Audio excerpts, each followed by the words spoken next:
People tell me they're going to do this and they're going to do that. And I'm like, this is pretty good. You can spend all the money you want, but if your resident doesn't pay you for that, what's the point of having like the greatest renovation on your property? Like, what are you really going to do? Now let's dive into the topic. Now that we have that context, which is uncovering hidden gems in the fast-growing multifamily market. So, what's the number one secret to doing that, Omar? And what are some of the markets that you're really finding to be attractive? Well, the number one secret is that you have to be comfortable going against the tide and the grain of wherever people are going. So I'll give you our personal example. We were heavily concentrated in Texas, Georgia, Florida, Texas less. We've got 2 assets left in Florida and a couple assets left in Georgia. And this is about, I think 3 or 4 years ago. What we were seeing was that, everybody's bemoaning the fact that, more and more people are coming in. This is primarily because interest rates are zero. And we're seeing a lot of guys buy 60s, 70s vintage deals at 3% cap rates. And this is in California, right? Where, okay, whatever, maybe you have a reason for this. This is like suburban Atlanta, suburban Dallas, suburban, like, I don't know, San Antonio, pick a random Sunbelt state, right? Or Phoenix. And yeah, everybody thinks that their little town is like the next big thing.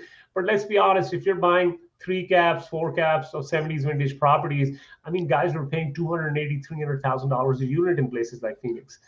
It's a race to the bottom, and you know how these things turn out.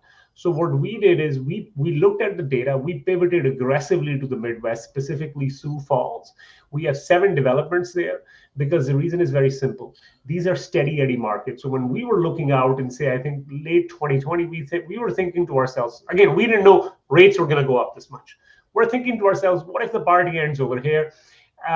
This is basically a situation where I'm not really comfortable. So why don't we start actually doing real economic research, start looking at markets that are coming up, but have been very stable across multiple business cycles. Median incomes are increasing exponentially. What are those markets? And within those markets, Sioux Falls shone through. So again, I live in Dallas. I'd love to do more deals in Dallas. I've got a whole bunch of deals in Georgia and Florida and 1 or 2 left in Texas, but the numbers weren't making sense. That's why we started developing there. We have been acquiring earlier. We started developing there. We have local partners. And those deals, by the grace of God, they're going great. We're constantly getting good rent upside. Leasing velocity is very tight. We're still getting basically great financing. But again, going against the grain, going against what everybody else was thinking, that was the key. And to be honest, like three years ago, when I was moving there and doing more developments there, I would have people ask me, like, why are you even doing this? Where is this place? What's going on? Are you crazy? Why don't you just buy another building in Atlanta or another building in San Antonio? And I mean, I tried explaining, but when people don't want to listen, they don't want to listen. And now every week I'm fielding calls from multiple family offices who want to partner with us. We've taken a few of them on. A couple of like big funds who say, okay, you've got 7 developments now. You've got a pipeline of 4 more on the way. Why don't we recap you? Why don't we work together? But these conversations, when I was having 3 years ago, when I was initially starting off, and that was my theory, yeah, people didn't want to listen because everybody was so enamored by buying the same garden style walk-up 1980s vintage property and pick a suburban location in the Sunbelt. And now all of those people are getting hammered, by the way. Yeah. So it sounds like going against the grain, right? Going against just the traditional, but the big wave of Florida, Georgia, Texas are the main ones, right? Everyone buying there and going to places where the math made more sense because these 60s and 70s vintage at three caps selling at $250,000 plus per door. You're going, look, I'm going to go develop brand new. And we're going to get much better return on equity, a little more steady markets in the overall grand scheme of things.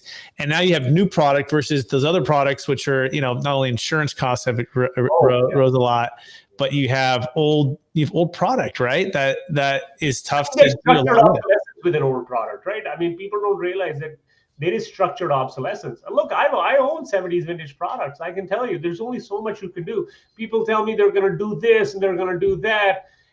And I'm like, this is pretty good. You can spend all the money you want, but if your resident doesn't pay you for that, what's the point of having like the greatest renovation on your property?